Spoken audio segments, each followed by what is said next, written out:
So are we all good to go? The team is ready? Yes, Good. Shall we? Yes, please. Yeah. Fine. Thank you. So good afternoon to everyone here and a warm welcome to the second day of the IMDI webinar series along with a virtual medical devices manufacturing technology show. The only such event for medical disposables and implants industry in India, displaying materials, components, machinery, technologies and services required for manufacturing medical devices. The medical devices industry is expected to grow, get more organized, and live up to the needs of the country in times to come. And this webinar series and virtual technology show are a platform for the industry experts to get together and deliberate on ways to do so. The IMDI conferences are organized by the Classic Computer Services, a company which specializes in information resources for medical technology and markets through publications, internet portals, exhibitions, conferences, and market research since the last 26 years. The organization designs and develops conference programs aimed at specifically targeted audiences in order to provide strategic and timely information. Through a production process focused on end user research and design, our team is able to understand the immediate business concerns of today's leading executives. Keynote presentations, case studies, and panel discussions are delivered by industry leaders with extensive knowledge of their respective sectors and specialties. Exhibitors showcase new developments, technologies, innovations, and services.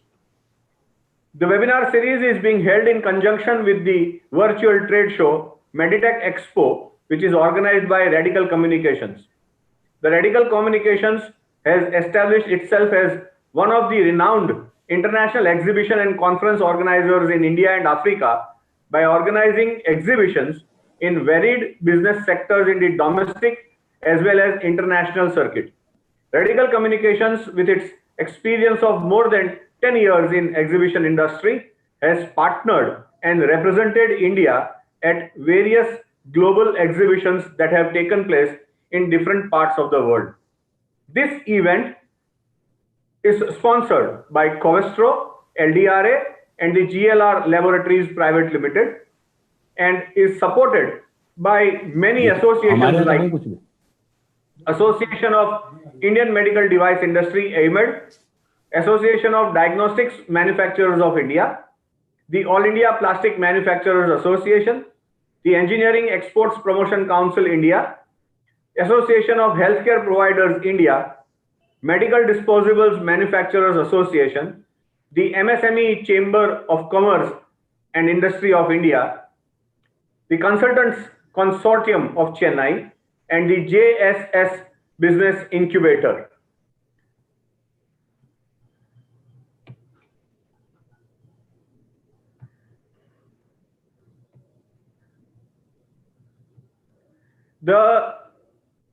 As I mentioned, yesterday we had a very interesting day one on the theme Medical Device Industry, India, a potential global manufacturing hub. It was a privilege for us to have Mr. Rajiv Nath, Forum Chairman and Founder, AIMED, and Managing Director, Hindustan Syringes and Medical Devices Limited, as the guest of honor. Mr. C. Padma Kumar, Director, Kerala Life Sciences Industries Park Private Limited, as the keynote speaker, and Dr. Atul Sardana, Chairman, Alpha Corpuscles Private Limited, and Mr. Deepak Agarkhed, the Assistant Vice President, Engineering Services, Facilities and Quality at the Sakra World Hospital, as the expert speakers. Today, we are focusing on the theme Medical Polymeric Materials, Components and Processing, Innovations and Developments.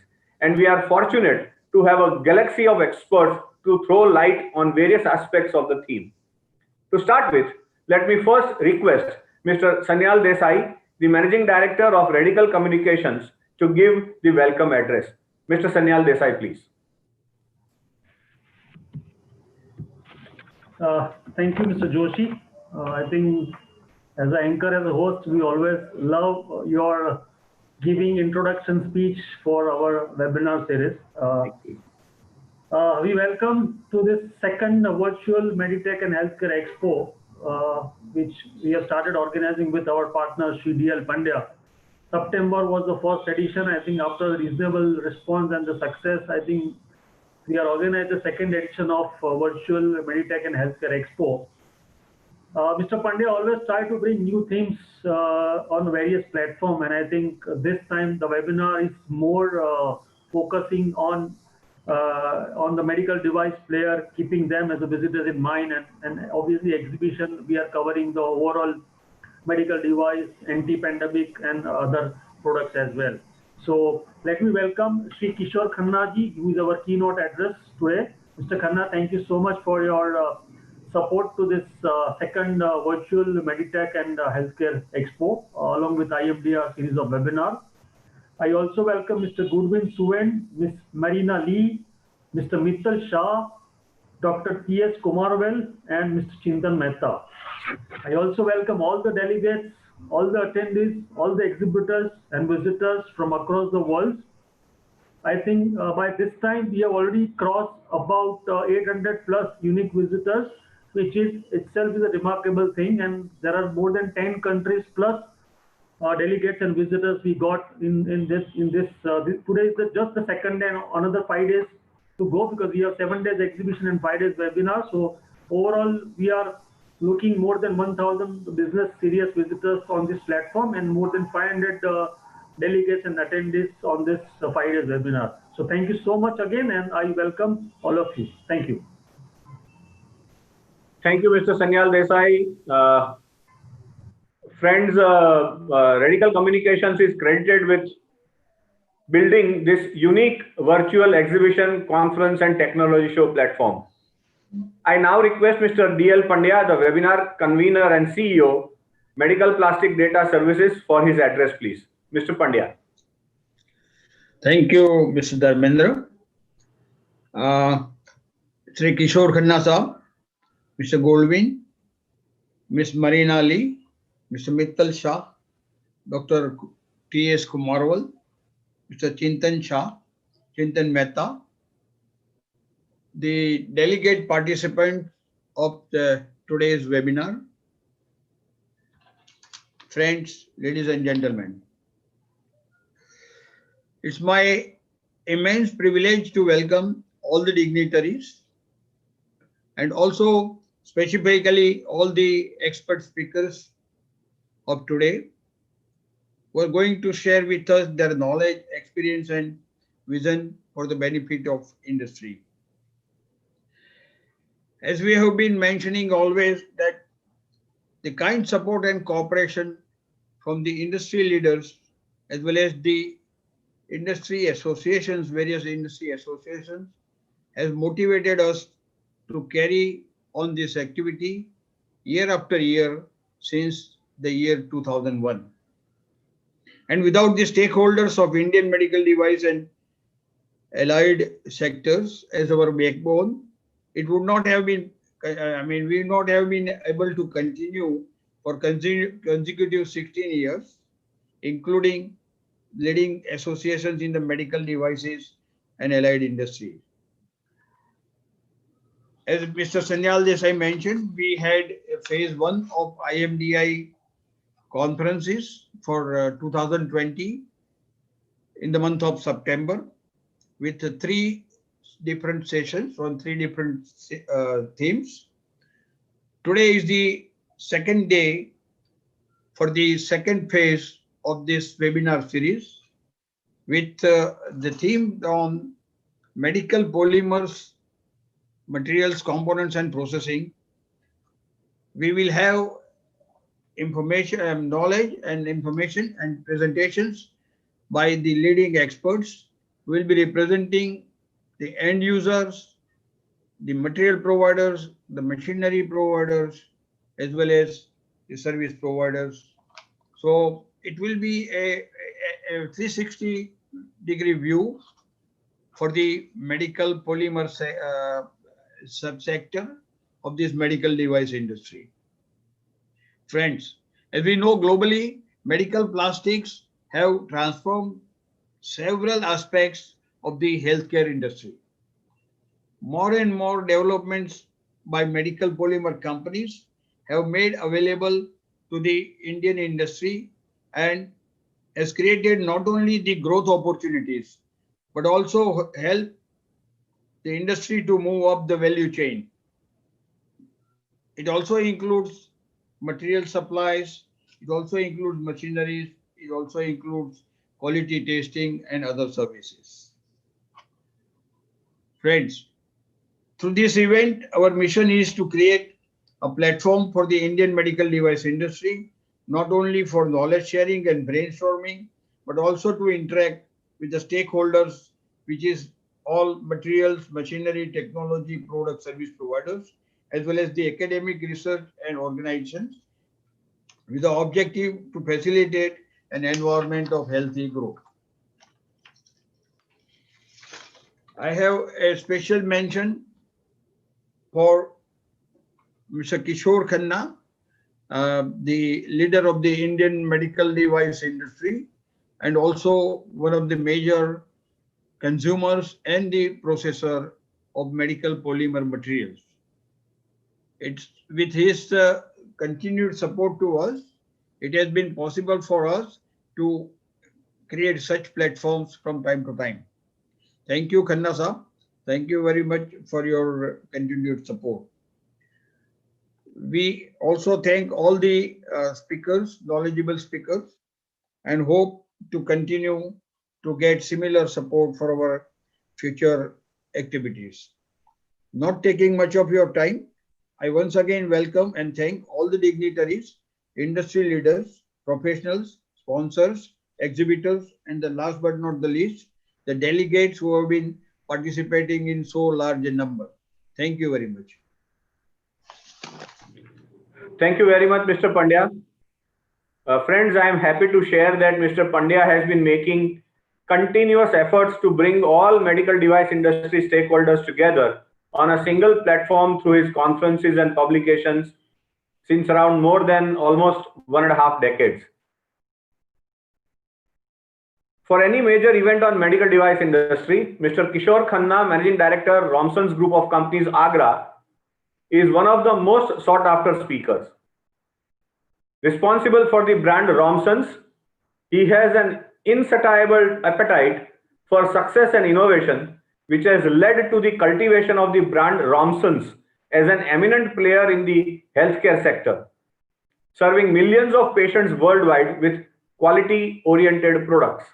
Today, Romsons has the largest product portfolio under its umbrella.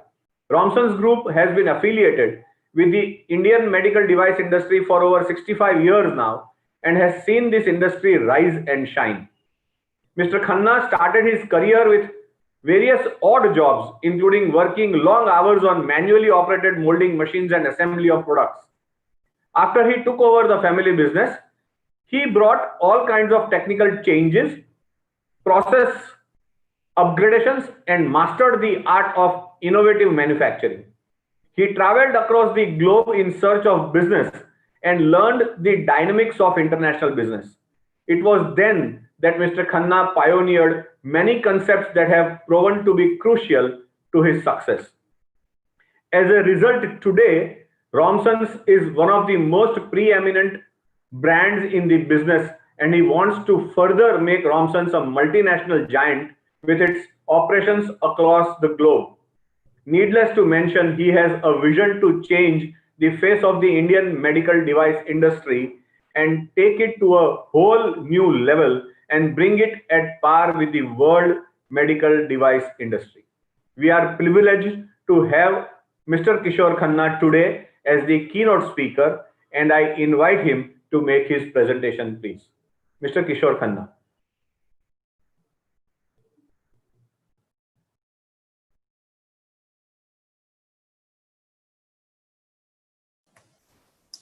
Thank you, Mr. Joshi. First of all, thank you very much for excellent introduction.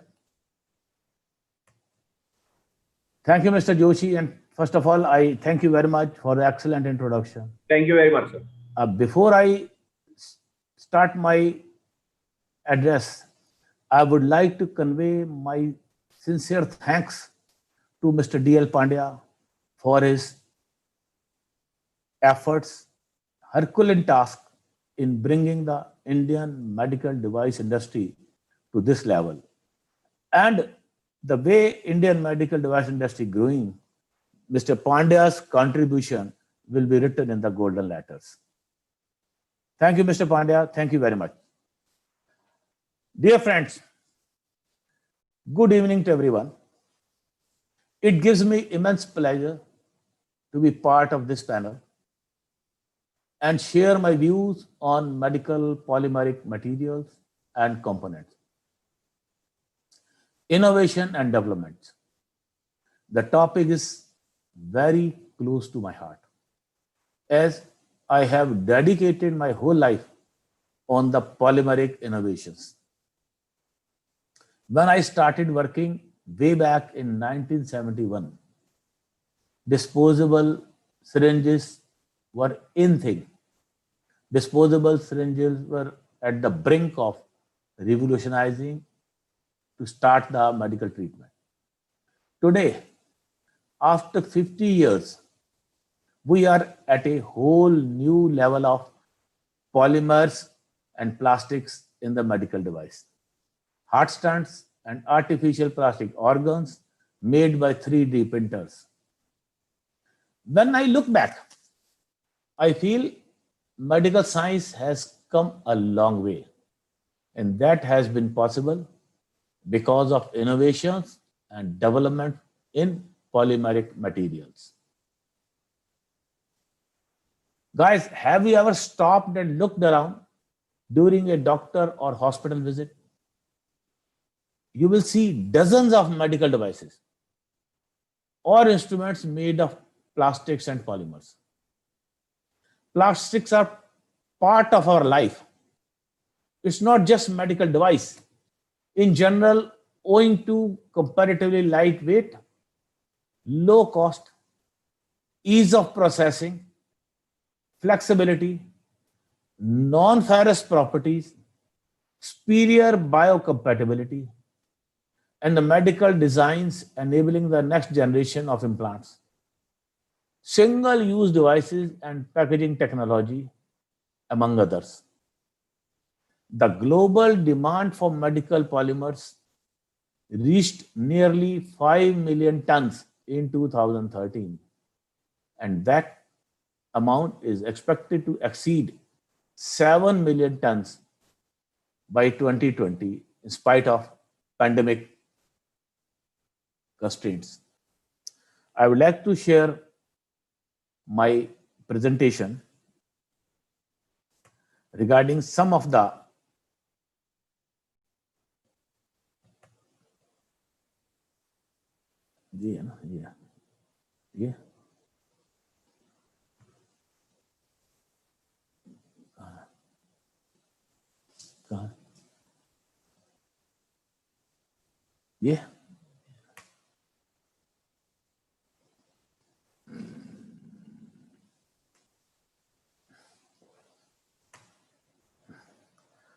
medical polymer material and components, innovation and development.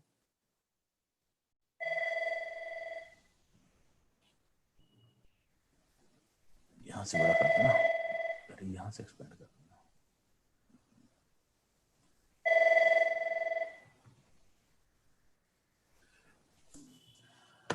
Let us briefly go through some of the recent medical devices. Sir, I'm sorry to interrupt, but I don't think your slide is being seen on the screen. It's not visible. No. Okay, let me resend. There is some other screen on your computer which is visible. Let me check.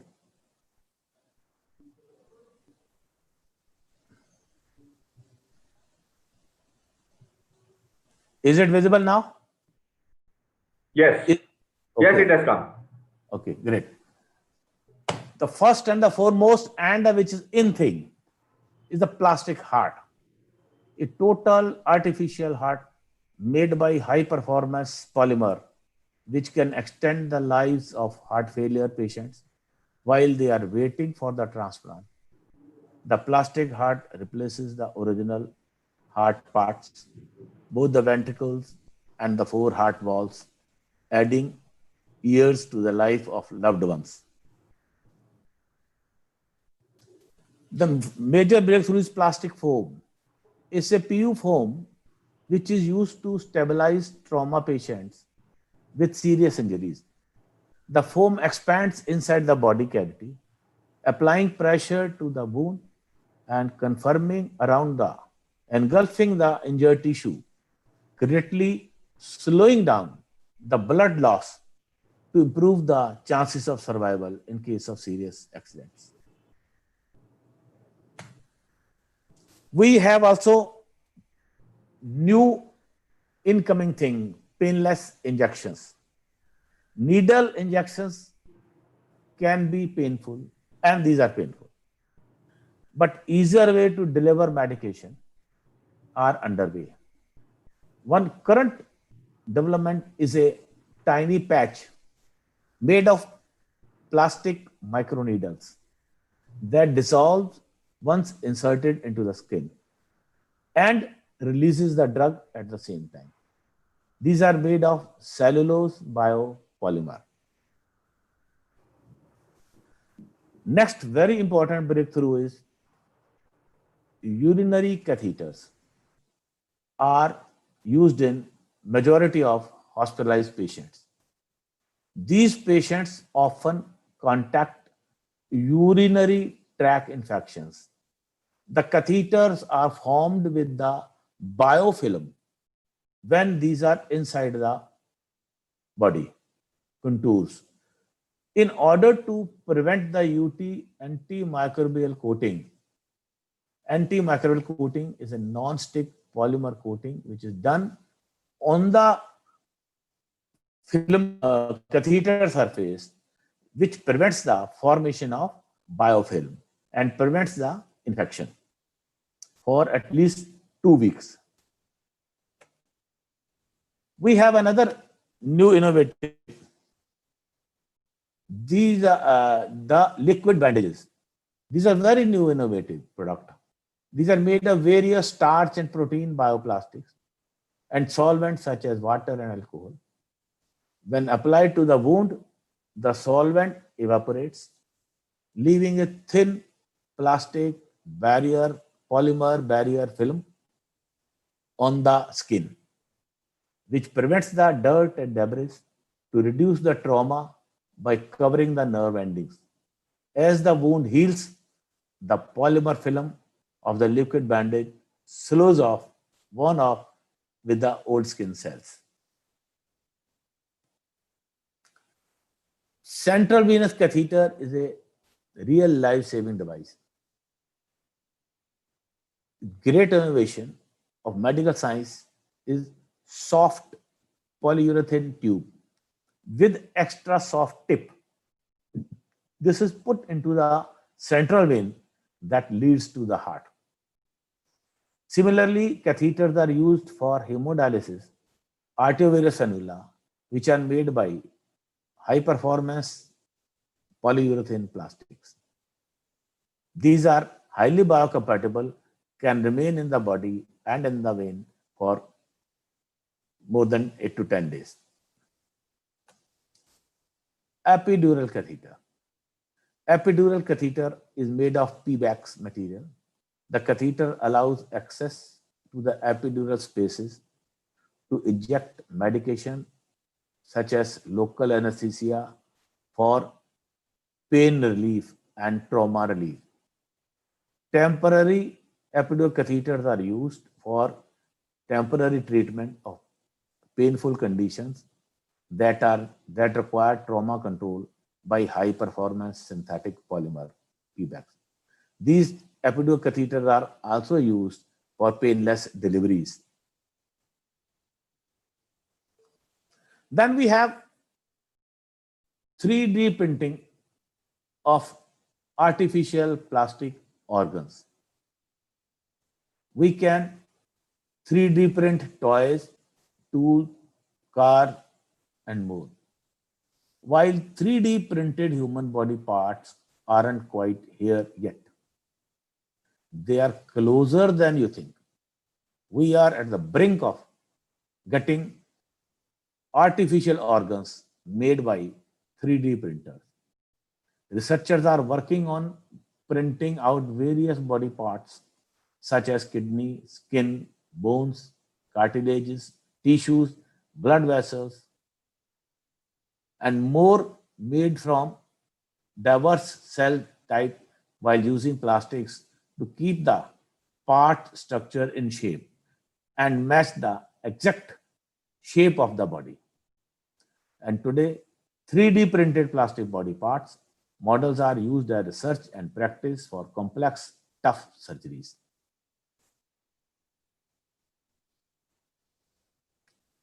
Next, which is most common and most important, is the heart stunt. To open the heart blockage and dispense, the heart stunts are used, which dispenses the medication and then gets dissolved into the body, which are made of polyglycerol biopolymers. We are also moving toward the inflatable implants.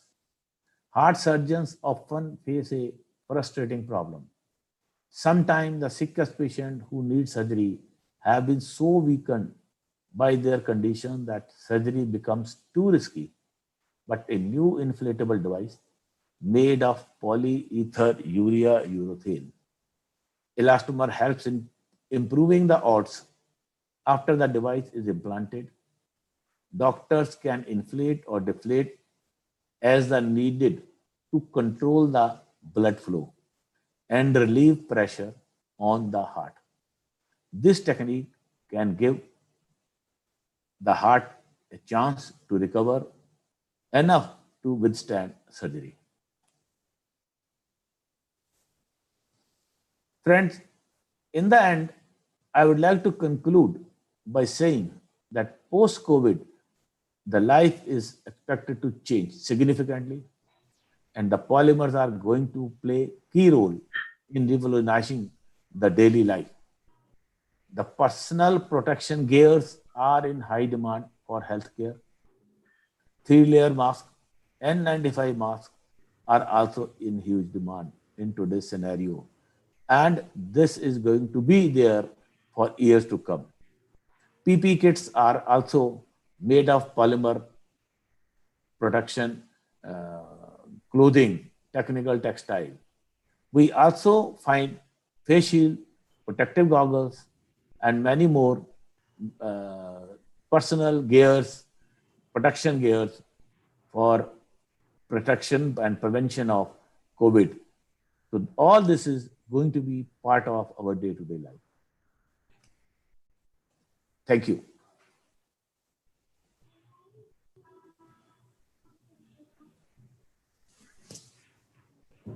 Thank you very much, Mr. Kishore Khanna, for a very insightful address highlighting various innovations and developments in the field of medical polymeric materials.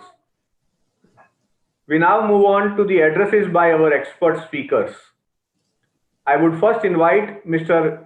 Godwin Suen, the product expert, Healthcare Industry AP Polycarbonate Business Unit, Covestro Hong Kong Limited, to give his presentation. Godwin Suen is working for Covestro Hong Kong Limited, formerly Bayer Material Science HK Limited, which has become an independent listed company in Germany since 2015 September. Godwin has been working for different industry segments in the Polycarbonate Business Unit since 2003, responsible for providing market-oriented solutions to customers in various industry segments and to connect the market requirements to various internal functions for new product and new process development for the Asia Pacific region. May I request Mr. Godwin to please make his presentation?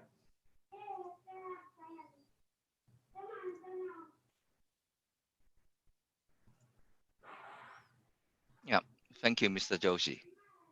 So I hope my sharing screen is, yeah, it's okay. Yeah, it is seen. It's okay. Great, thank you. Good afternoon, ladies and gentlemen. I'm Godwin Suen, Pro Expert from Covestro Polycarbonates, responsible for supporting our healthcare customers in Asia Pacific.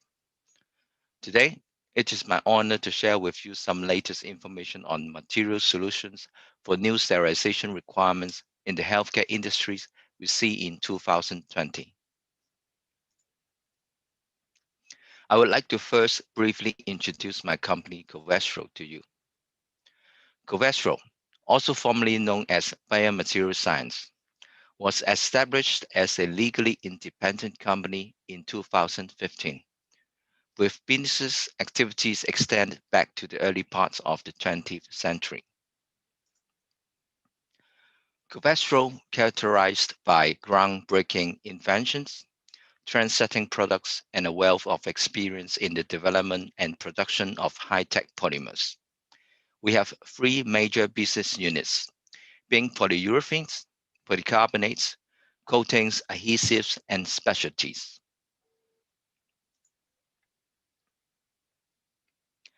Covestro is the global #1 polycarbonate supplier covering a wide range of industries, including healthcare. We invented polycarbonate back in 1953, and having over 50 years of experience in the healthcare and medical industry, with a lot of successes in both disposable and electromedical devices. In the photos are some of our successful cases. We are actively innovating and supplying the healthcare segments, including drug delivery, IV access, respiratory, dialysis, surgical, and diagnostics. In this slide, we would like to share some factors we observed which give rise to new sterilization or disinfection requirements this year. First of all, we all know that we are still undergoing one of the biggest global pandemic caused by COVID-19, which is an infectious disease caused by a newly discovered coronavirus. So further to the already existing concern on avoiding healthcare-associated infection, there is additional concerns on how to prevent the spread of infection due to contaminated medical device services.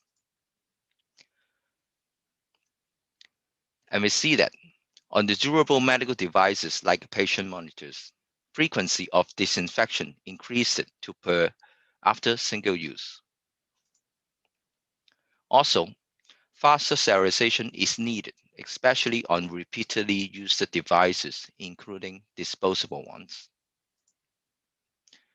Interestingly, we also observed in some cases from OEMs that they are requesting not as long device service life, which means lower number of repeated uses, probably also to lower the risk of cross-contamination. In summary, the more frequent disinfection and often with more aggressive disinfectants generated three observed needs: material with stronger chemical resistance, the need of more efficient sterilization, and also shorter device life cycle in some cases. These are some examples where repeated sterilization is needed, and more efficient sterilization like higher heat steam sterilization would be beneficial to reduce turnaround time of the devices. On the left is a surgical scalpel tray, and on the right is a sterilization box of dental implant tools. To cope with the needs of these devices, which needs repeated sterilization, Covestro is offering a material solution, namely Apec 1745.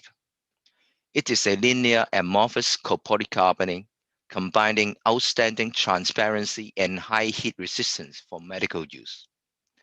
It is suitable for superheated steam sterilization up to 143 degrees Celsius and is tested to fulfill biocompatibility requirements according to ISO 10993 Part 1 and also USP Class 6 for up to 30 days patient contact. Some of the successful cases are shown in the photos on this slide. The one on the left is the Stellar system from Tristel Solutions, a semi-automated washing disinfector designed for the disinfection of different invasive and non-invasive medical devices. The entire housing is made of this Apec high-heat polycarbonate, which enables the disinfector to withstand higher autoclave temperatures so that it can shorten patients' waiting time by speeding up the overall disinfection process. In addition, this material is production-friendly, which made it possible to mold the device's large contamination tray in one piece, and it significantly reduced total assembly time as well as eliminate the risk of liquid leakage during product use. Another example on the right is the safety valve for the respiratory aids, which also benefits from being able to be steam sterilized at higher temperature to significantly reduce the time required for the disinfection process. To support the needs of using this high heat material for repeated superheated steam sterilization, we have conducted a study on property retention of this material after multiple high pressure steam sterilization after up to 100 cycles. Test specimens molded from Apec 1745 were steam sterilized in an autoclave at approximately 136 degrees Celsius with each cycle not less than 15 minutes. Test specimens were taken out of the autoclave for testing at intervals of 25 cycles up to 100 cycles. The photo in this slide is part of the results showing the multi-axial impact results after 75 cycles. You can see that all samples showed yielding type breaks from the dot impact, which indicates excellent ductility retention of the material. Also, we have observed extremely low changes in yellowness index of the material recorded over the course of 100 steam sterilization cycles. In short, Apec 1745 is a very good option for medical devices intended for multiple steam sterilization, especially where the temperatures can reach as high as 133 or 135 degrees Celsius.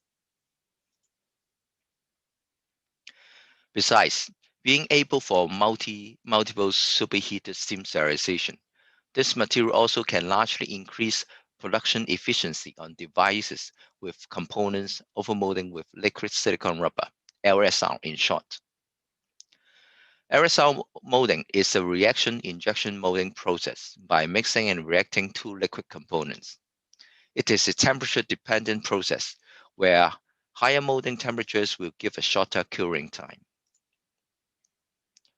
This is a T90 curing curve of Cyanoprene LSR 2749 from Momentive Performance Materials. Y-axis of this chart is the curing time of the overmolding, and the x-axis is the overmolding temperature. You can see that higher the overmolding temperature, that is along the x-axis to the right, lower the curing time of the aerosol. With standard polycarbonate, you can overmold at around 120 degrees Celsius. And in our study with a aerosol thickness of 3.0 millimeter, it takes around 70 seconds for curing. By using Apec 1745 instead as a substrate, we can overmold aerosol at around 155 degrees Celsius, which then only needs around 36 seconds of curing. This is almost a reduction of 50% in curing time. In short, Apec high-heat polycarbonate can potentially improve the productivity and thus reducing the production cost of aerosol overmolding of medical devices. Besides the high-heat polycarbonate just introduced, Covestro also has a large portfolio of polycarbonate-based materials for housing of other medical applications, including electromedical devices. We have from Macaron our polycarbonate, Biblend our PC ABS blends, and Macoblend our PC polyester blends. Different combination on impact strength, chemical resistance, UL94 flame retardancy, and also skin contact biocompatibility are available for different requirements from different types of applications. One of the latest developed material is Macaron FR6011 on the rightmost column of the table.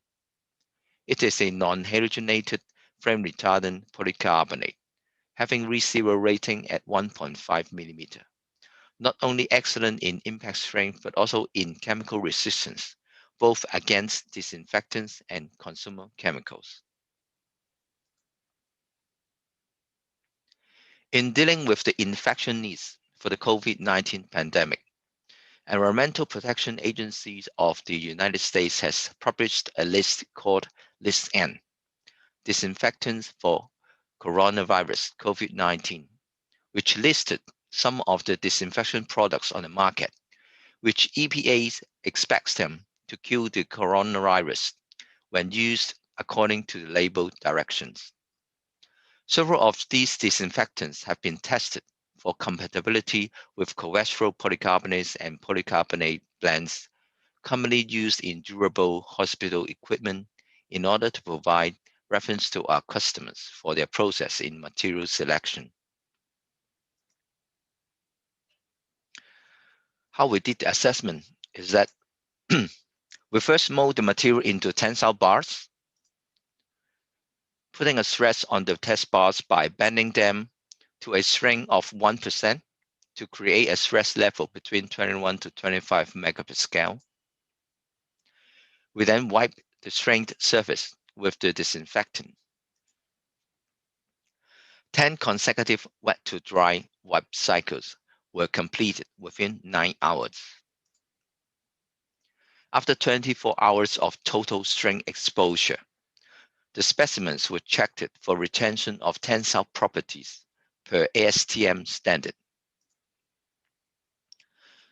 We used a rating system combining both visual check and also retention of tensile properties to rate the material.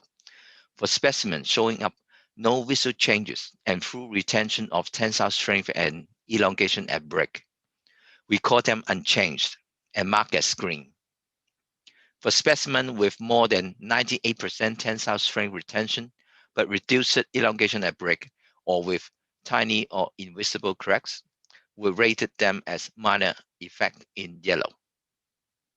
For specimen with lower than 98% tensile strength retention, or with distinctive cracks, we rate them significant effect and put in red.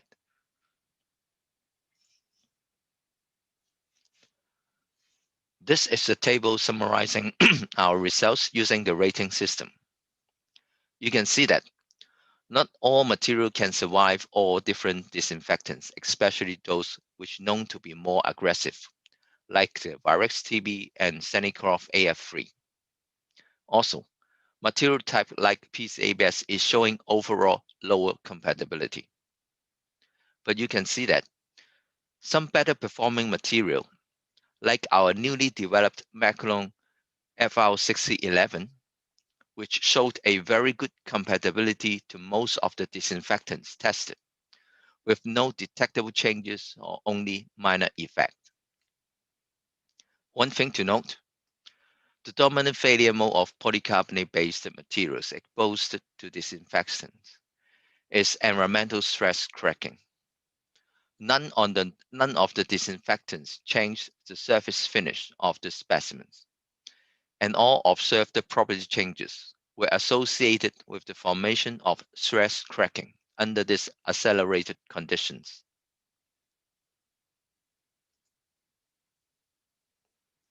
There are more information available, like our healthcare polymer e-newsletter, which I cordially invite you to subscribe to regularly receive our latest product and application information.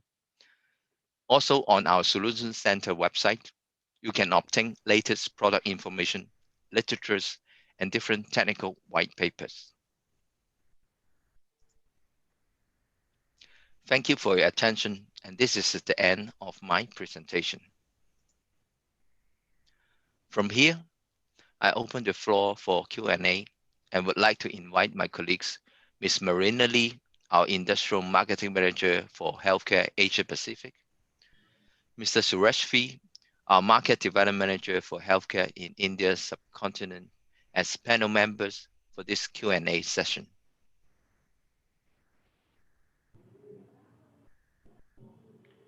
Thank you very much, Mr. Godwin, for taking us to a tour of various innovative product solutions for the healthcare sector, particularly from polycarbonates. So we have Mr. Godwin, Ms. Marina Lee, who is the Quality Assurance Panel Member, Industrial Marketing, Healthcare Industry AP Polycarbonate Business Unit, Covestro. And we also have Mr. Suresh from the same company here to answer questions. I believe we have a couple of questions and would request Mr. Pandya to kindly pose a question which he had. Thank you, Mr. Joshi. Incidentally, since Ms. Marina is there, I would like to know a couple of things. First is, are you manufacturing polycarbonate in India?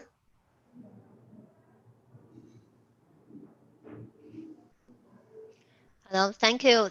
Hanka, I'm Marina. Our polycarbonates has been produced in 3 regions globally, and especially in Asia. Our medical products are produced in Thailand, close enough to serve the country in India. And does the material is the material suitable for electronic medical equipment also?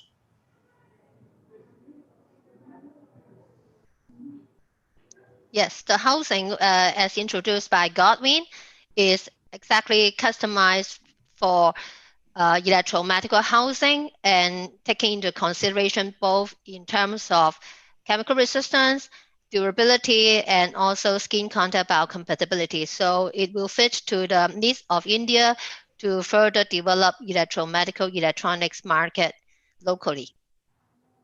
And lastly, just I would like to know that when there is a repeated sterilization required, number of times the same equipment being used after sterilization, is your material Apec suitable for that? Yeah. So Apec is a highly polycarbonate material. Yeah, that is having a since it's having a glass transition temperature of 170 degrees Celsius. So it can sustain a superheated steam sterilization up to 143 degrees Celsius. So especially for this kind of high heat steam sterilization. So as I have shared, so this material can sustain multiple cycles of this kind of sterilization. Besides, our medical polycarbonates, including the Apec material, also is suitable for sterilization like ethylene oxide and also radiation type of sterilization, including gamma and electron beam. Thank you very much. I think that's all. Yeah, just a follow-up question. Sorry to interrupt. Thanks, Mr. Pandya, for consolidating the questions. Follow-up question on regards to the high temperature material. Godwin, maybe you can try to give some insight, as the high temperatures are commonly known with the different polymers like sulfone and so on. Maybe you would like to talk a little more specific why or how Apec can be unique compared to those materials. Okay, thanks, Suresh. So, for example, for heat type of sterilization or the pressurized steam sterilization, so according to industry norm, the standard temperature that is for the steam sterilization is at 121 degrees Celsius. So this is where standard polycarbonate can sustain. as this steam sterilization temperature. Thank you. There is also a higher heat temperature. There is, according to industrial norm, at 134 degrees Celsius, which for the same device, for example, if you steam sterilize it at 121 degrees Celsius, it will take at least 15-20 minutes or even up to 30 minutes. But at 133 degrees Celsius, that the higher temperature industrial norm, so the sterilization time you need is only a few minutes. So it's largely reduced the time needed for the sterilization with a higher heat steam sterilization. So this is where Apec 745 in this case is contributing to reducing the sterilization time by also, there is increasing the turnaround of the repeatedly used devices. Thank you. Thank you. Thank you, Godwin. Thank you, Covestro, for responding to the queries of the participants. Thank you. Thank you. Mr. Thank you. Mehta. Thank you. Let us move further now. We have with us Mr. Mittal Shah, who leads the global medical tubing segment for LLS Health and Regional Business for the medical devices. He is passionate about the growth potential of Indian medical devices sector and bullish on Make in India initiatives. He has been instrumental in setting up Lubrizol's medical tubing manufacturing capabilities in India. Currently, the global market manager LLS Health Lubrizol Advanced Materials India Limited, which manufactures a full range of standard and customized medical grade thermoplastic polyurethane material for superior biostability, biocompatibility, and processing versatility. The company offers differentiated design, development, and manufacturing services of components, sub-assemblies, and finished devices with an expertise in minimally invasive catheters and delivery systems, as well as a broad array of silicon-based medical devices. May I request Mr. Mittal Shah to make his presentation, please. Mr. Shah. Thank you, Mr. Joshi, for a very interesting introduction for me as well as for my company. Good evening, ladies and gentlemen. Thank you for your time to hear me out for next 10 minutes or so. I am, like Mr. Joshi explained, I am taking care of the medical devices business for Lubrizol Advanced Material for South Asia, and I also have global responsibility for medical tubing and dental aligner segments. In next 10 minutes or so, I want to build and take your attention to the safety and performance of the medical devices, which I think is a very critical aspect, especially on the backdrop of very interesting insights that were shared by Mr. Khanna on how medical devices are increasingly becoming complex, increasingly the performance requirements are going up, and at the same time, Indian medical devices industry is now at a stage where we as a country want to participate more in these complex medical devices. We as a country want to participate more in the market where the patient needs are fulfilled locally. So let me share my slides and I'll take you through my thoughts around the safety and performance aspects of medical device components.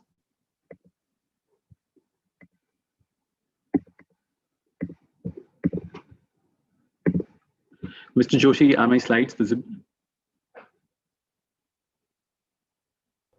Yes, they are. Perfect. Thank you very much. So in next few slides, I'll explain my thoughts around the performance and safety of medical devices, how we as raw material providers enable those safety aspects, and how Lubrizol is trying to help the Indian medical devices industry in different ways. Let me quickly introduce Lubrizol to you. You might know Lubrizol as only specialty chemicals company in Berkshire Hathaway portfolio. We are a US-based company with presence in different business verticals of specialty chemicals, right from performance additives for transportation fluids to personal care, medical devices, pharmaceutical, paints industry, industrial polymers, and a lot of other unique applications. You'll be interested to know that more than 50% of the global consumers touch Lubrizol products, and over 50% of the vehicles rely on Lubrizol technology. So at Lubrizol, we bring science to life. And in doing so, we have a very wide range of very unique products which give critical performances to different things that you use, right from the toothpaste that you use first thing in the morning to different skincare solutions, medical solutions, and all that you use through your day till the end of the day. Lubrizol has a play to make them better. Lubrizol has a play to make them more performance oriented and therefore help the consumers. At Lubrizol Life Sciences, which is the pharma and medical devices vertical for Lubrizol, we are providing performance chemicals for medical devices, pharmaceutical, oral care, and nutraceuticals. In each of these industry verticals globally, our focus is to bring technology which can help the end user, which can help, say, patient comfort, which can help a more compliance to pharmaceutical regimes, which can help delivery of nutraceuticals in a more optimized manner. And in doing that, we bring capabilities right from design of devices, drugs, therapeutic products, to manufacturing and delivery. So across these verticals in Lubrizol Life Science Health, we are a major player for designing of components, devices. We provide resin and other ingredients, and we also do selective manufacturing to help our OEMs. In my experience with the Indian medical devices industry in past few years, I have realized one question on what is medical polymers. I've seen a lot of participants in the industry kind of brainstorm on this topic on whether they should focus on medical polymers or industrial polymers are good enough for medical devices applications. So I thought it would be a good topic to discuss under today's theme of innovation and development for medical polymeric materials. And I want to share my thoughts on what is medical polymer. You would notice here in the definition that medical polymers are polymer materials which are specifically engineered for medical applications.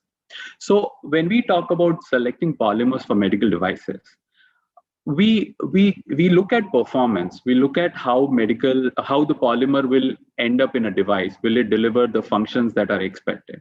But in medical polymer, we also have to think about the constituents of the polymer, the safety of the polymer. And let me bring this to your attention, that I believe more than 70% of the safety aspect for a medical device is controlled by how the polymer is made.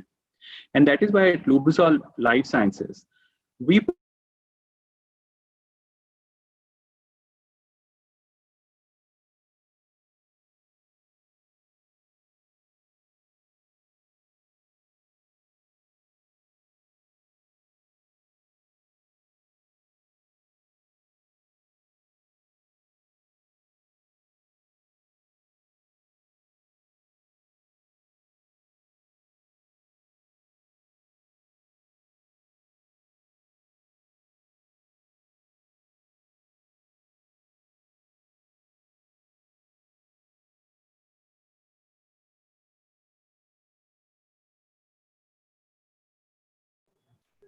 Okay. Mr. Shah, are you there? I think your voice has gone, or I believe you have logged out.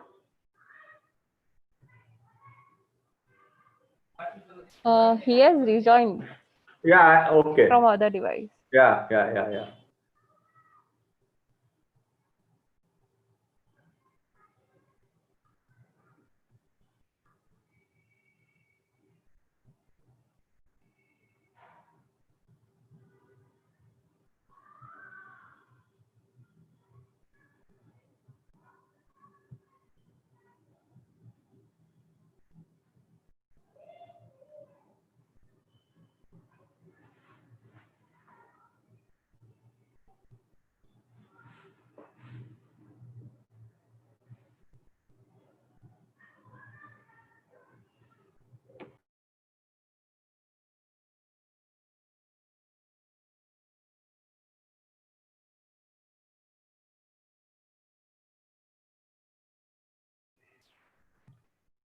We have a message that he's trying to reconnect. Yes, I believe he is there.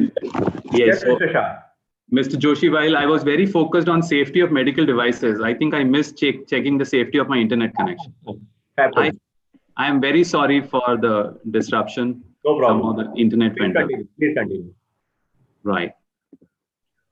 So I was just talking about what is medical polymer and how important it is for us to consider the safety of the device right at the polymer selection stage, just to make sure that everything else that we do on that polymer makes the entire device safe for the patient health. At Lubrizol Life Science, we are the largest range of thermoplastic polyurethane material provider for the medical devices.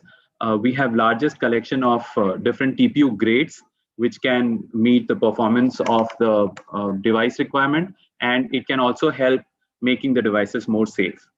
Since we are polymer expert, we understand what it takes to meet a particular performance and how that performance can be influenced by the device, by the polymer. And that's why we are proud to say that we are very, very efficient in customizing medical polymers, medical TPUs for any device application, whether you need a polymer which is hydrophilic versus hydrophobic, you need a specific combination of stiffness versus steerability, you need a radio opacity combination with color. We are able to do all of that in a medically compliant manner.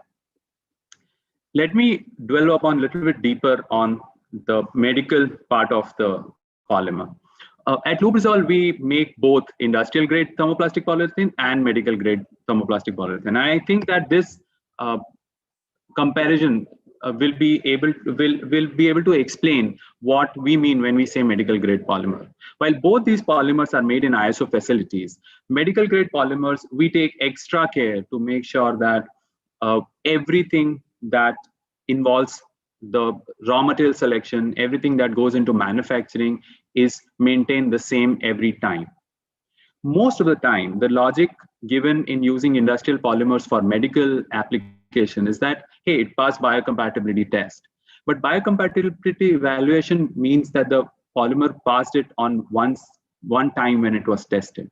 But then we make sure that after that testing, if anything is changing in the polymer, whether it is one of the ingredient, whether it is a machine part which is critical to performance, whether it is a process condition which is critical to the polymer performance, we notify the customer. And that is the change notification policy which you see here on the slide.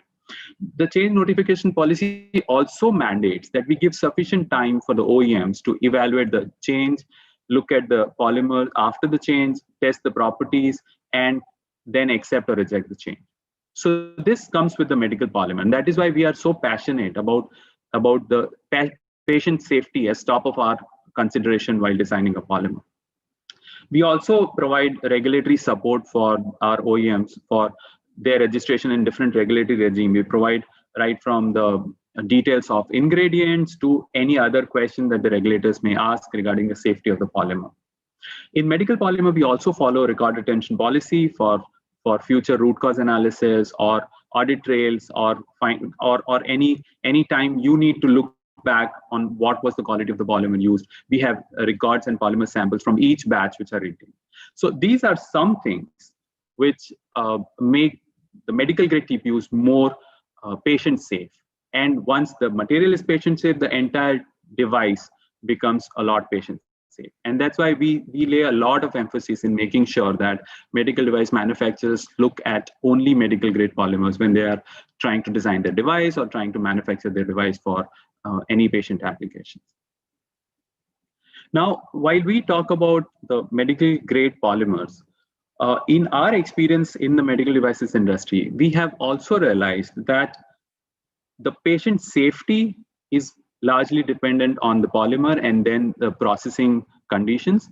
The device performance per se is also influenced by how it is processed. Now, thermoplastic polyurethane it requires a very unique kind of processing requirements. And that's why to improve the device performance, we at Lubrizol look at both resin as well as manufacturing of components in one bucket. You know, most of the time when an OEM is designing a device, when they're looking at a performance criteria, they focus on design of the device. But when we get involved in the partnership with the OEM for designing a device, we also look at how do we optimize the resin, how do we optimize the component manufacturing parameters, and how do we help OEM optimize the final assembly, so that end to end in the entire chain, we are focused at improving performance of the device. Clean room handling, optimization of resin parameters with performance of extrusion parameters, post-processing of the extruded or molded components, how they are packaged, how they are shipped, how they are stored. Each of these things affect the performance as well as safety of the medical device. So we at Lubrizol look at both of these steps in the supply chain as very critical. And that's why we have extended our capabilities into the post-processing, into the processing of the polymers also. So in India, for the specific need of Indian OEMs, we have set up TPU extrusion capabilities in India. It is a custom manufacturing extrusion capabilities where we process Lubrizol TPUs for different tubing requirements, and the entire process is custom. So for each customer, for their individual device requirements, we have flexibility of using different polymers, different configuration, different quality control requirements, just to make sure that the performance of the device is properly delivered. The facility has been designed based on our global standard of cleanliness, of material handling, documentation, QC, and we are proud to say that this facility is able to provide same global experience as compared to any other facility that Lubrizol had. We've been operating this facility for around 2 years, and in these 2 years, we have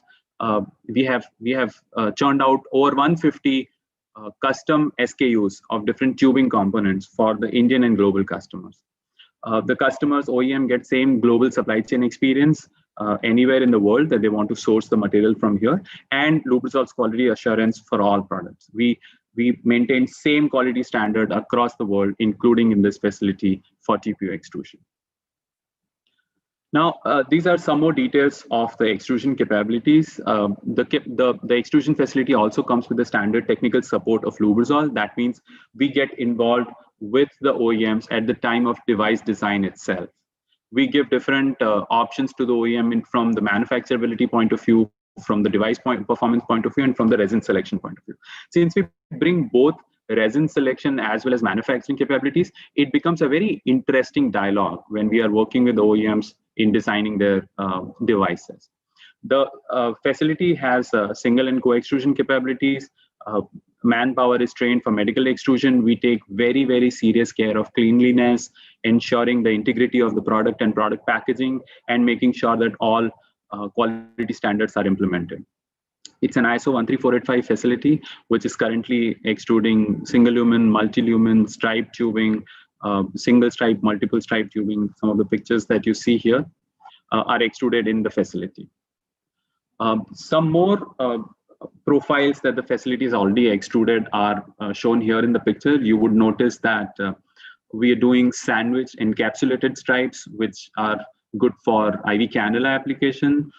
We have double lumen and triple lumen in different profiles. 2 profiles are depicted here, but we've done a lot of other profiles, right from hemodialysis, CVC, to other cardiovascular application. The tubes have been extruded. We have off-centered tube. There are different other geometry. And going back to my earlier point, at this facility, we don't master batch anything. So when it comes to colored devices, the color is added right at the manufacturing of the resin stage. So instead of master batching, we add the color while making the resin. Now, how it helps goes back to my point of patient safety. The resin, the color which is added in the resin, one, since the resin is medically compliant, the color is also chosen that way. But also, it ensures uniform coloring of the device. We can match the color at the time of manufacturing the resin itself, so there is no discrepancy from product to product in the color quality. So these are some of the very interesting capabilities that we have built up in India to support the Indian medical devices industry. Now, when we do that, I want to now share with you one case study. This case study, my intention is to explain to you how we are able to influence the device performance better by looking at the resin as well as manufacturing optimization. Now, I chose IV cannula as a product because for many of us in Indian medical devices industry, this is a product which is very close to our hearts. While IV cannula is the first thing that the patient sees when the patient is admitted to the hospital, and it's kind of a very simple looking product, but when it comes to the manufacturing, the performance requirement, it's a very complicated product. What you see on the slide here are some of the leading IV cannula manufacturing, IV cannula tubing products. The first one is a product which is manufactured in the India facility by using Lubrizol TPUs. Now, when we started looking at IV cannula product, like I said, our first idea was that, okay, this is a very simple product.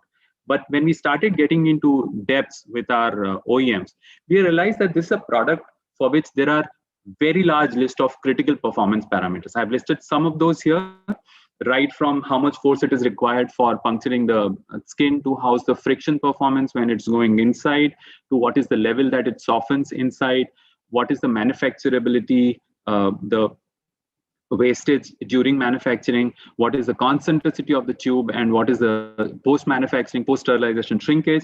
All of these are the requirement on the tube. And that's why manufacturing of tubing is a very critical aspect. And that's why we took this as a challenge, because we realized that Indian OEMs are facing some problems in shrinkage, in insertion force, in in-body softening, and manufacturability. So we took this as a challenge. And when we started working further to understand this challenge, we realized that this is not only a resin play.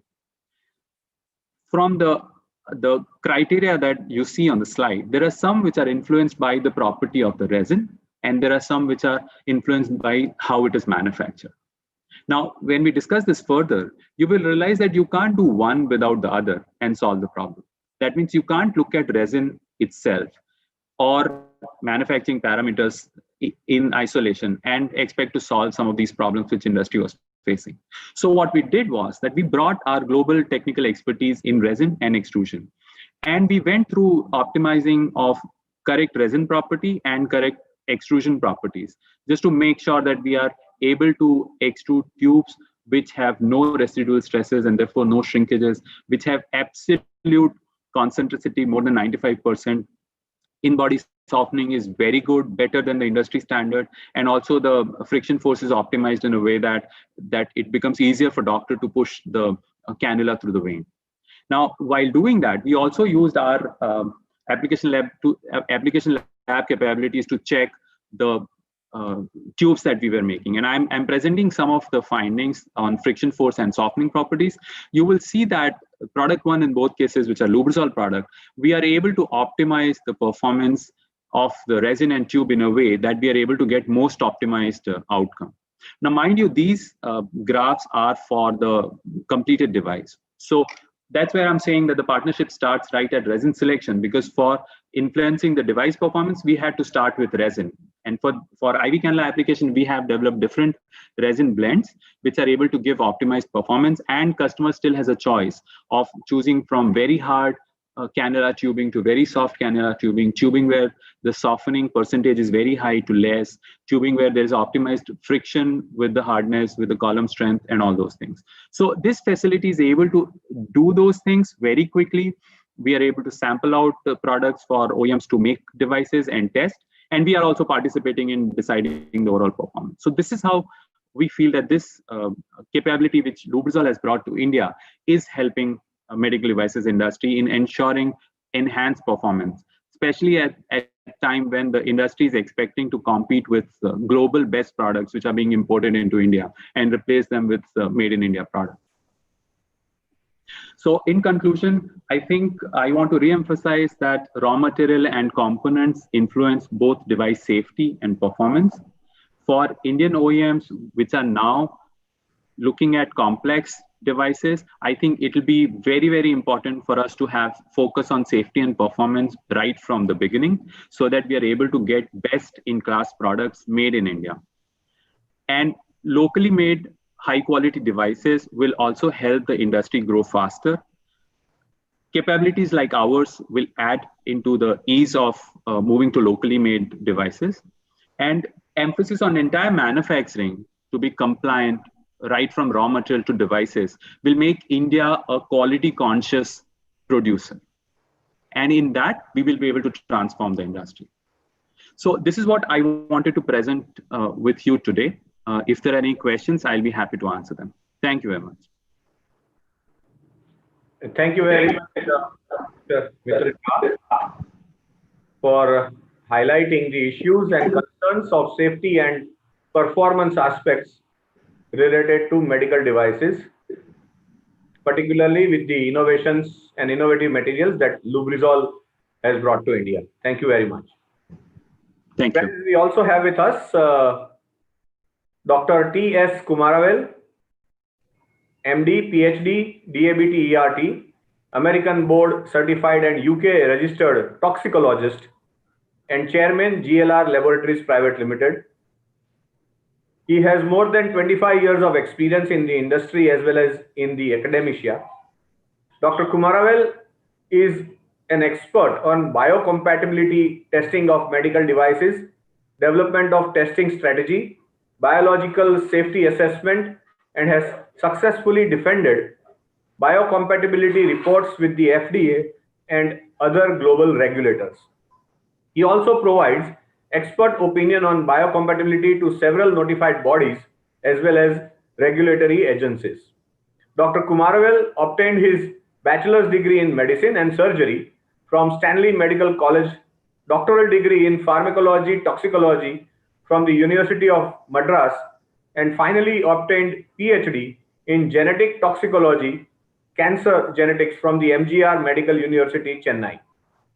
He then carried out toxicology research at the Hiroshima University in Japan, the National Institute of Health USA, and Princess Margaret Hospital, Canada. Subsequently, he has worked as a toxicologist with leading companies such as Unilever, Convance Laboratories, and Huntington Life Sciences. He has extensive experience in toxicology and risk assessment, advising clients on their projects to comply with global guidelines. He has authored several confidential reports, 40 peer-reviewed publications, and has 50+ conference papers to his name. I request Dr. Kumaravel to give his presentation, please. Dr. Kumaravel. Yeah, thank you very much, Mr. Joshi. Thank you very much for the introduction.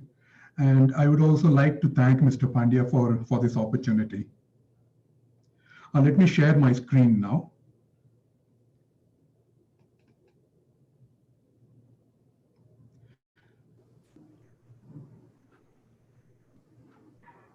Can you all see my screen? Yes, it has come. Yeah, okay, yeah. Okay, the topic today I'll be talking about is about biocompatibility of polymeric medical devices. And before I do that, I will just give a brief introduction about GLR Laboratories, where we offer these biocompatibility solutions. About GLR Laboratories, we offer cost-effective and high-quality biocompatibility solutions for various medical device manufacturers. We have got a strong experience in biocompatibility testing, chemical characterization, and biological safety assessments. We currently work with manufacturers in more than 45+ countries. Our reports are readily accepted by FDA, notified bodies, and other global regulators. We have a very strong scientific and regulatory background, and we are highly committed to scientific and service excellence. Our laboratory is based in Chennai, which is a GLP and ISO 17025 certified. And we do have consultation offices in United Kingdom, Ireland, and in United States.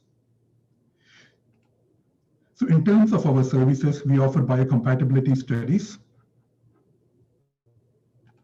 We offer the whole range of biocompatibility studies, right from cytotoxicity, intracutaneous implantation, hemocompatibility, etc. We also do various bespoke studies to address specific biocompatibility questions. We offer an entire range of chemical characterization studies with our partner laboratory in Mumbai. We do chemical characterization, E&L studies with risk assessments, phthalate estimations, CMR and endocrine disruptor estimations, and structural activity relationship. We offer a range of consultation services. We develop biological evaluation plan and biological evaluation reports. We also provide biocompatibility strategies for various manufacturers, toxicological risk assessments, peer review of reports, etc.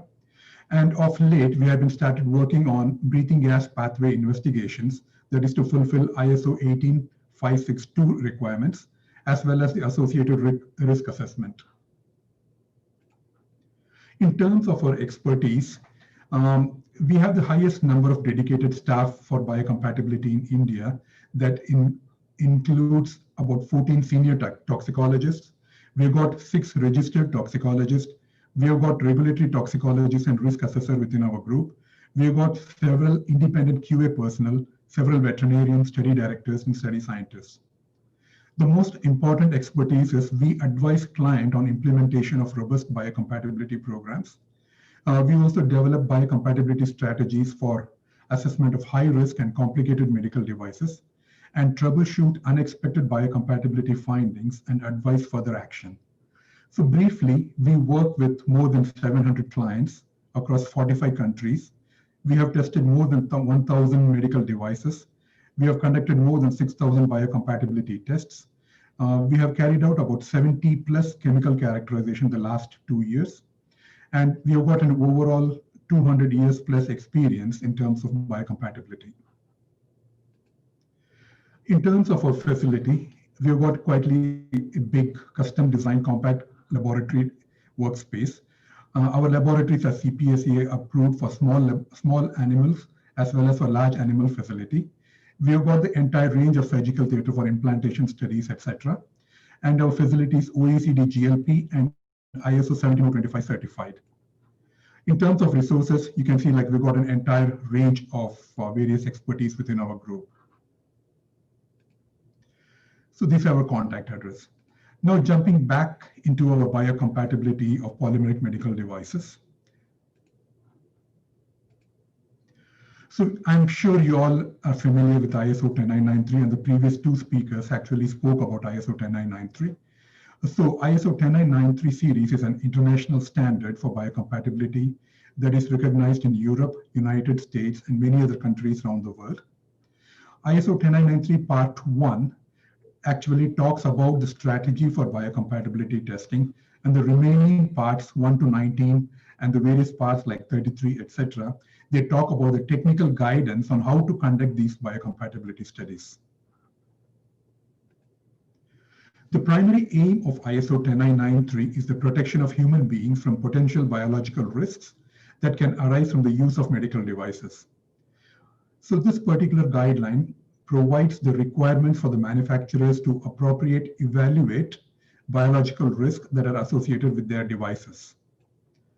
Okay, so biological evaluation of medical devices must be carried out within a risk management framework as a part of the overall evaluation and development of medical devices.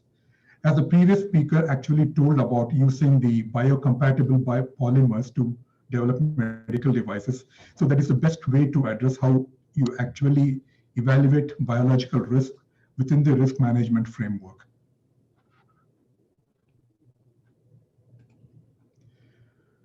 So I'm sure the people are also familiar with ISO 14971, which is the risk management guideline. So the ISO 10993 actually links into the 14971. So what happens is when you do the risk management process, you initially identify what the biological hazards are involved with in terms of the medical device. And then the next step, you estimate the associated biological risks and then determine whether that risk is acceptable or not. Okay, so because this is a highly specialized process, biological evaluation should be planned, carried out, and documented by knowledgeable and experienced professionals who are highly experienced in this field. So this chart actually links 14971 to ISO 10993. The first step is the risk analysis in terms of how the device is used, and we have to identify the biological hazards. And once you identify the biological hazards, you have to estimate the risk for each of these hazardous situations. So once the risks are analyzed, you have to evaluate the risk, whether that risk is actually risky to the patient during the device use. And once the risk is evaluated, you have to implement what is called a risk control. So once you implement the risk control and then you finally evaluate, are there any residual risk involved? Okay, if there are any residual risks involved, try to address them during the production and the post-manufacturing process or information. And then finally, the whole thing links back to the risk analysis again. So in terms of biocompatibility, it is a highly structured program. The first step of the biocompatibility is to classify the device. And this is actually done using a matrix given in ISO 10993 Part 1 as an annex. And it also describes the characterization of materials, that is selecting the correct material which is biocompatible in the manufacture of the devices. And then you have to review the manufacturing process, which is also very important. So because what happens is during the manufacture of medical devices, the manufacturer tend to add quite a few additive materials, colorants, etc. to the devices, which can have biocompatibility implications. And then once you collect all the information about the material and the additive materials, you review those data, all existing data or biocompatibility on those devices. And then you review all clinically available data on those devices. And once the literature review on the material is complete, you do what is called a risk analysis, as we described in the previous slide, and then see if do you have sufficient data to support the safety of the device. If you don't have sufficient safety data to support the device, you have to do biocompatibility testing. And once the biocompatibility testings are carried out, you do a final risk evaluation and document everything in what is called a biological safety report.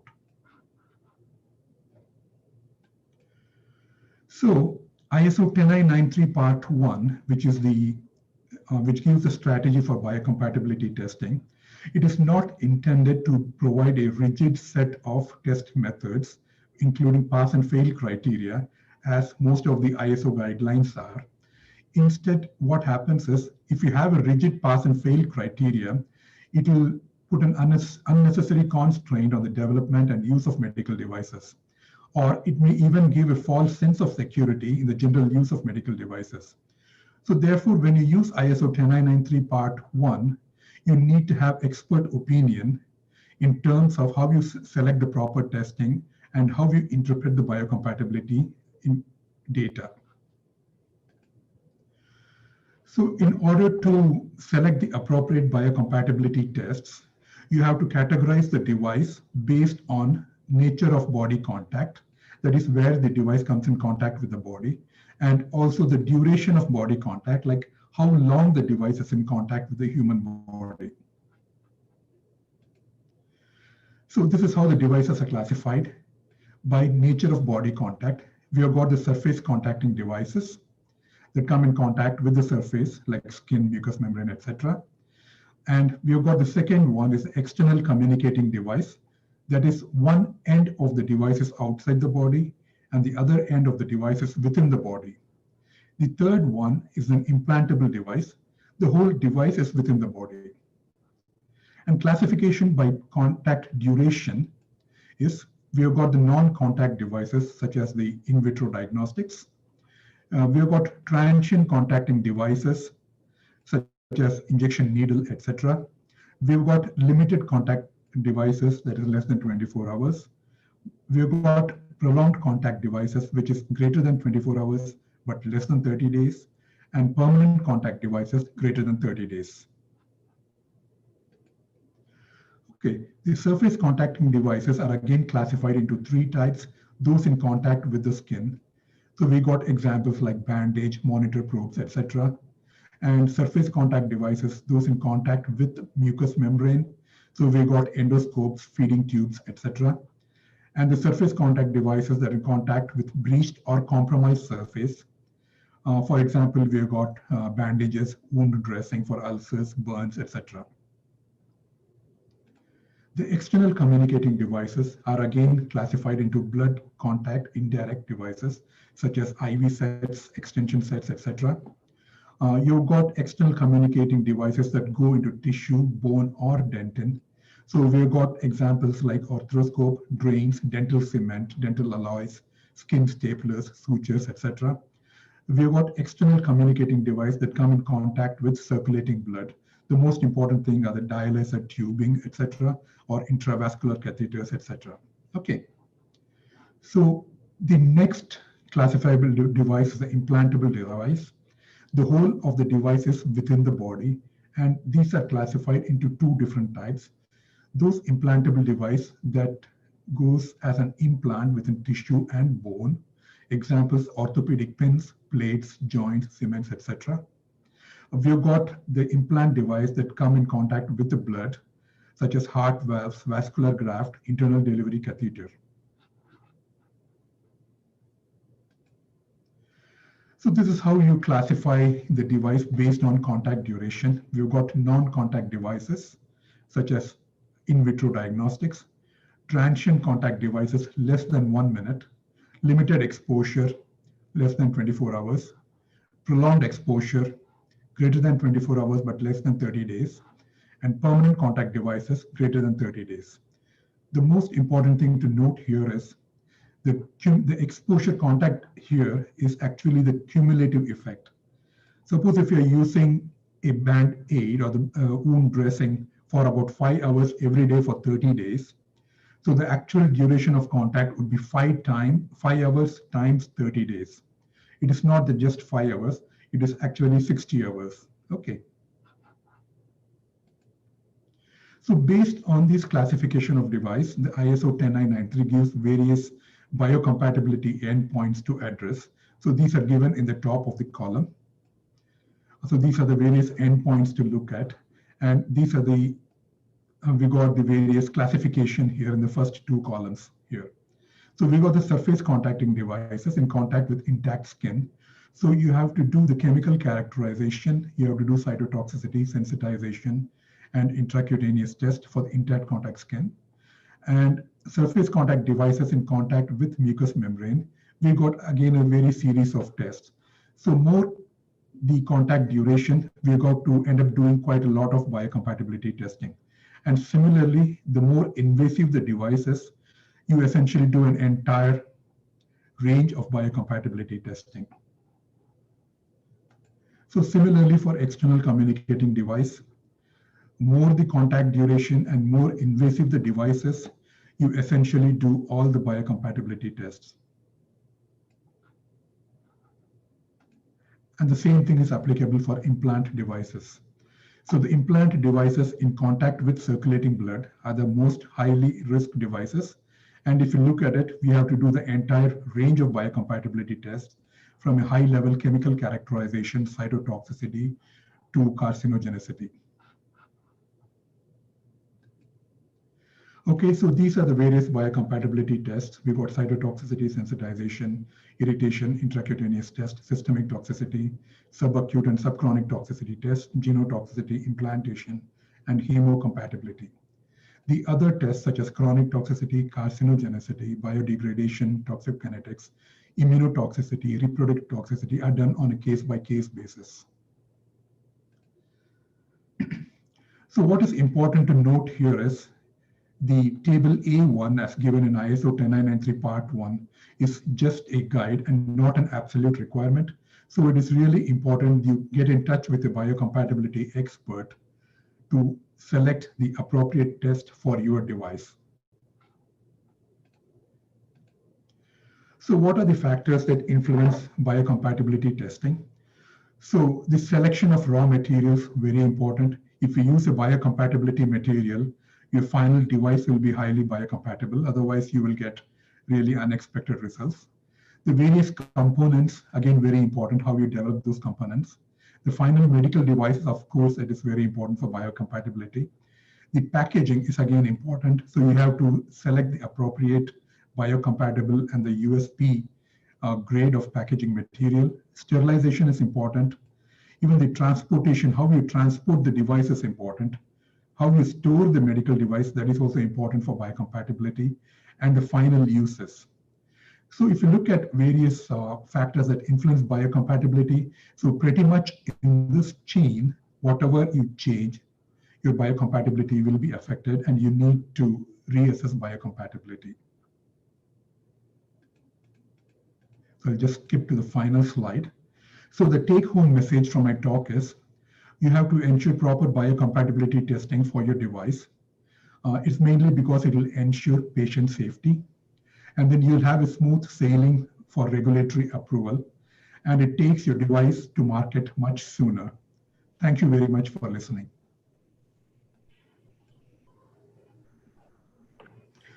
Thank you very much, Mr. Mr. Kumaravel.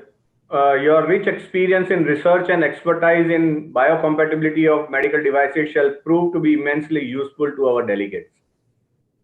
Thank you, sir. Friends, our final speaker is Mr. Chintan Mehta, who is the Assistant Manager, Sales and Business Development, Nuvu Conair Private Limited, responsible for export business development and sales in the eastern part of India.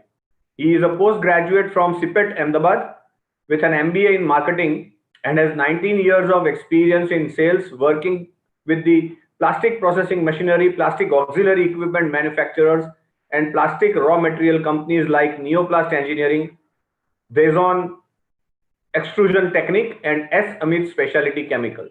I request Mr. Chintan Mehta to give his address, please.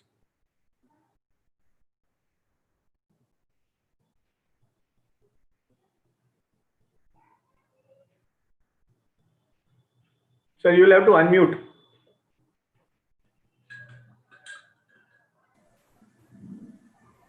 Is it okay? Yeah. Okay.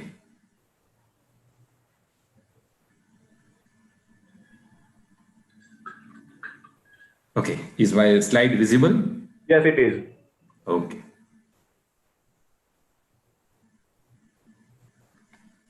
Good evening. First of all, I am really grateful to Mr. D.L. Pandya for providing me opportunity to speak in IMD's webinar. And the topic of my presentation is vital role of Medline series equipment for clean room condition. Before jumping to the presentation, I would like to say something about our company, Nuvu Conair. Nuvu Conair.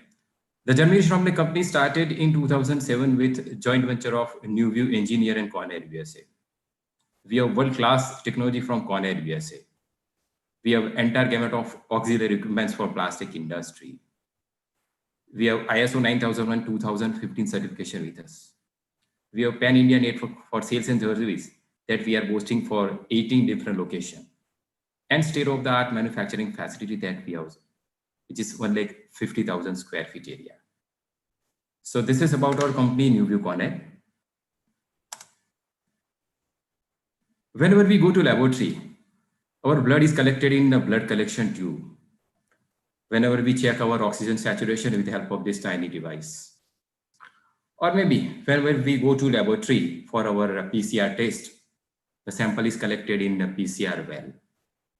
Have we ever thought all these medical devices, sensors, when they got manufactured, at the time of manufacturing, the kind of sanitization, clean room condition, HEPA filters, and so many things would have been taken care of.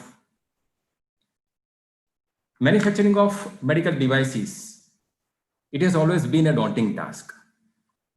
Any mistake in production that leads to huge production loss, and you could be landed with quarantine of parts. Manufacturing process of medical plastic that comprises of mainly 5 functions: raw material, clean room condition, injection molding process, mold, and auxiliary equipments. My friends from Lubrizol and Covestro, they gave a very wonderful presentation about raw material, especially for medical grade. Clean room condition, which is one of the very prominent thing that has to be taken care before manufacturing of medical parts. Like different kind of clean room condition that we want to follow.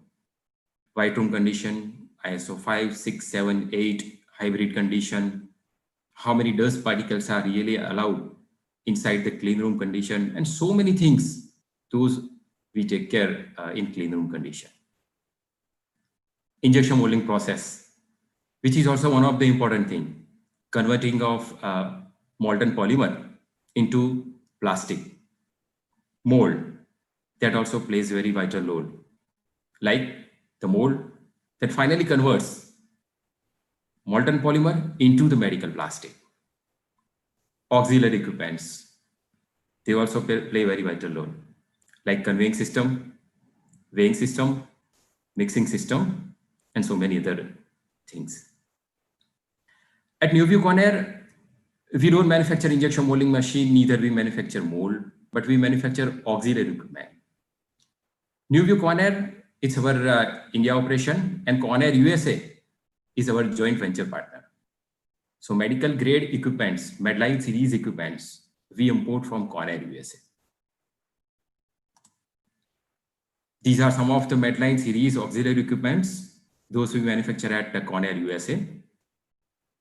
At left side, upper panel, we can see hopper loader vacuum conveying system. At the bottom, we can see dehumidified air drying system. Then we have a coupling station, which is a part of raw material conveying system.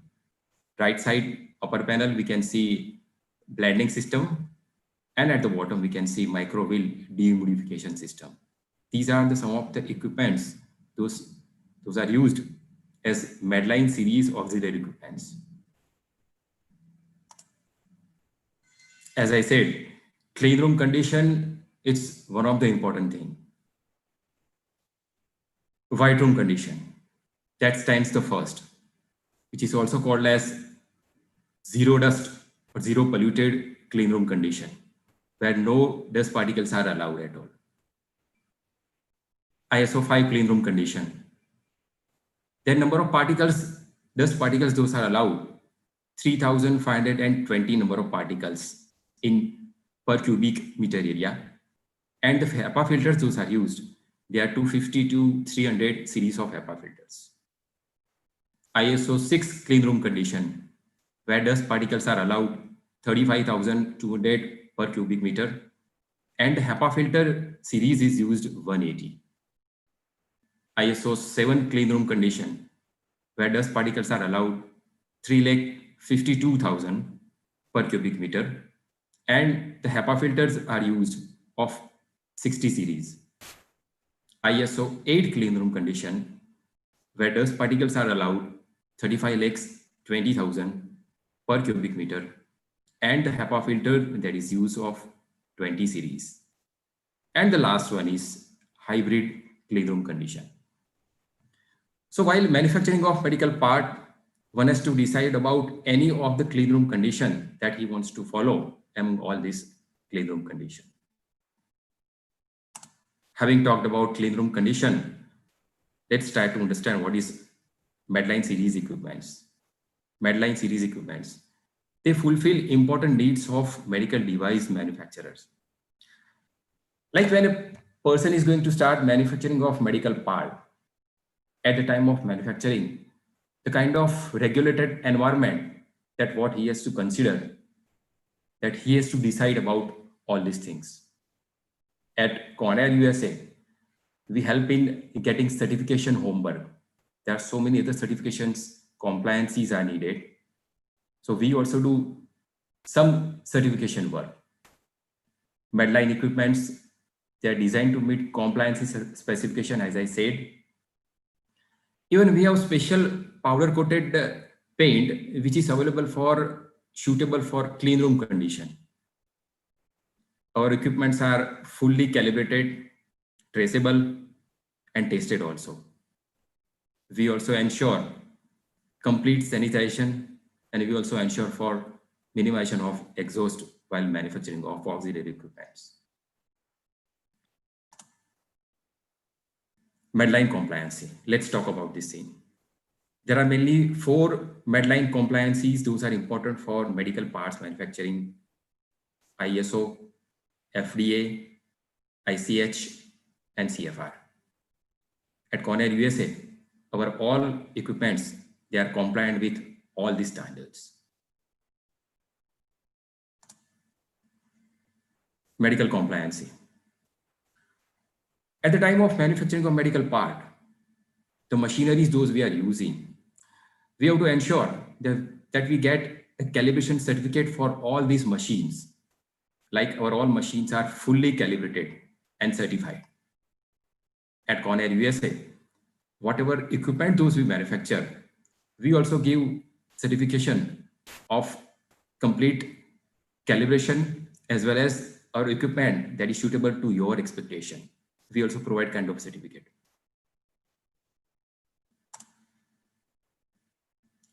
Talking more about medical compliancy, like ISO confirmation document, it is a kind of documentation that is needed for traceable and auditable purpose.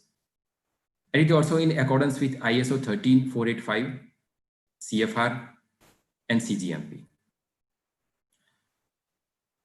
We also provide a kind of checklist, like installation qualification checklist. At the time of installation of our equipment, whatever things those are needed to be considered, we also provide complete checklist of installation qualification certificate. We also give a checklist of preventive maintenance, like whenever you want to take your machine in maintenance. So what are the things those are needed to be considered? We also give a complete list of preventive maintenance things. Shedding more light on other medical compliances, like there is a special medical compliancy ISO 14644, which is specially for clean room and associated condition, specially developed for mechanical equipments. So our equipments, they are compliant with this standard also. Even we have special medical paint, that is RAL 9003 paint, specially for medical purpose. We also provide taste certificate of our material, the material composition, the metal that we are using in our part. We also provide taste certificate of the thickness of the metal that we are using in our part. Apart from that, we also provide factory acceptance protocol, like material testing, calibration, dimension certificate, and many more. Having talked about certification work and compliancy, let's talk something about the role of Medline series equipment. My friends from Lubrizol and Covestro, they talked about the polycarbonate material and other materials. Some of the materials, polymeric material, they are highly hygroscopic material. Means the moisture is entrapped inside polymer chain. So we have to remove the moisture. Just imagine, without removing the moisture, if we process the material, then what happens? So if we do so, we could be landed with a reduction in melt viscosity in the processing. The entrapped moisture that can create pressure inside the process machinery. Moisture can deter the mechanical properties, as well as it can also give you inferior look of your part. Entrapped moisture that can reduce the transparency of final product. So these are the problems those could be associated without removing the moisture if you process the material. So for that we have dehumidified air drying system, which is shown in the photograph, which is used. No matter whatever your process is there, injection molding process, extrusion process. We also manufacture a special microvalve dehumidification system, especially for clean room condition and R&D application. Again, we import from Conair USA. It has got precise drying efficiency, as well as it is highly energy efficient also. It is smart enough that it has got inbuilt database of raw material. You have to just select the raw material and you can start the drying. It has also got a smart over-drying protection facility also. It is also very easy to maintain.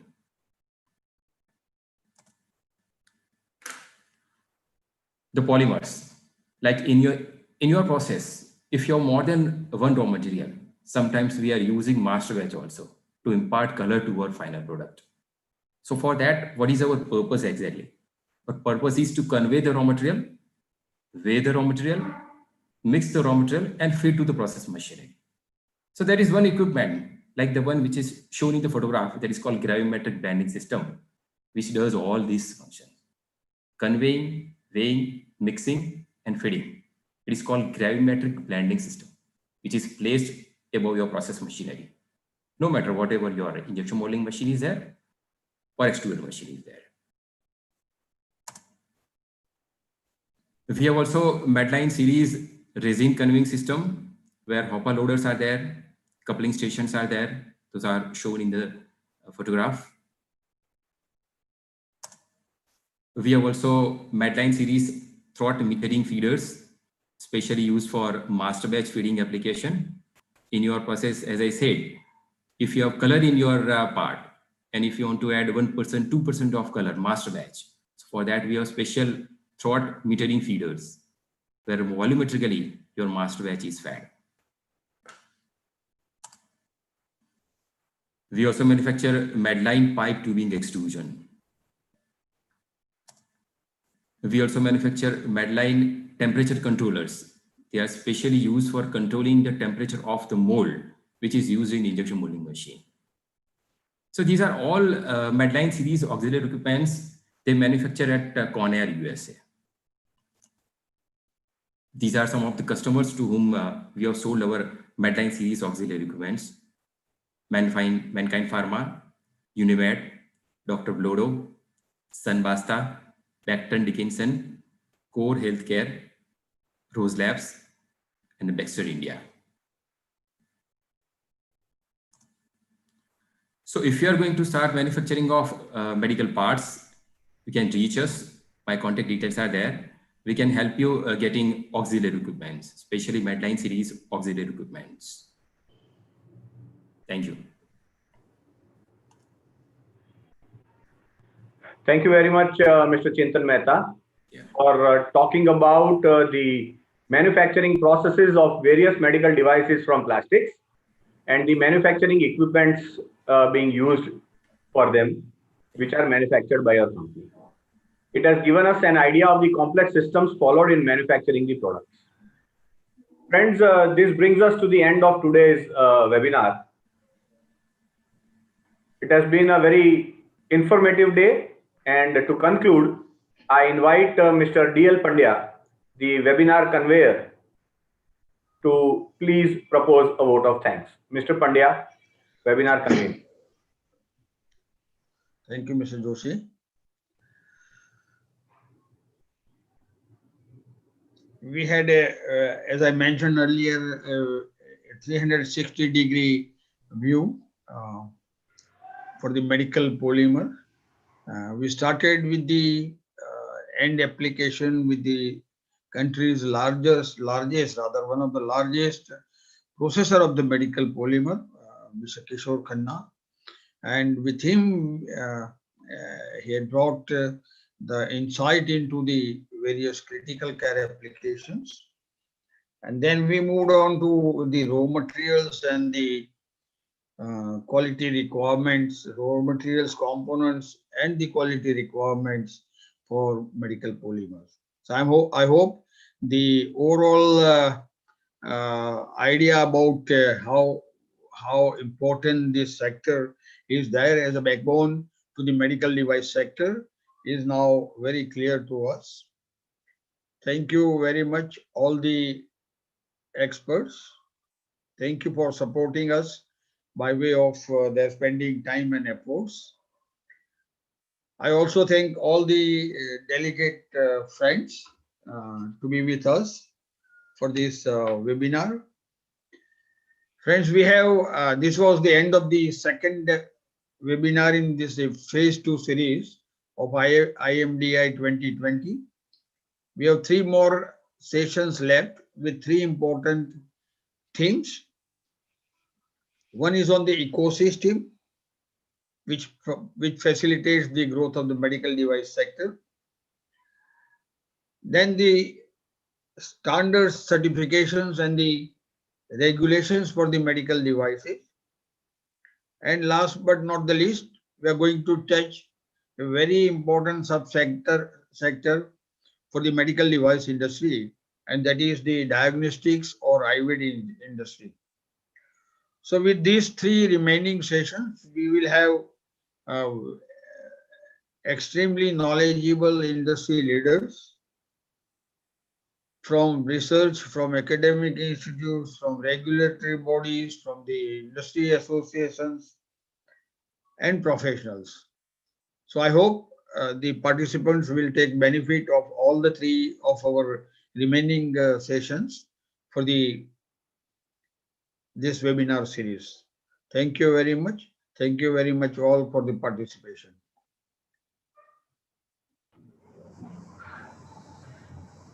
Thank you very much, Mr. Pandya.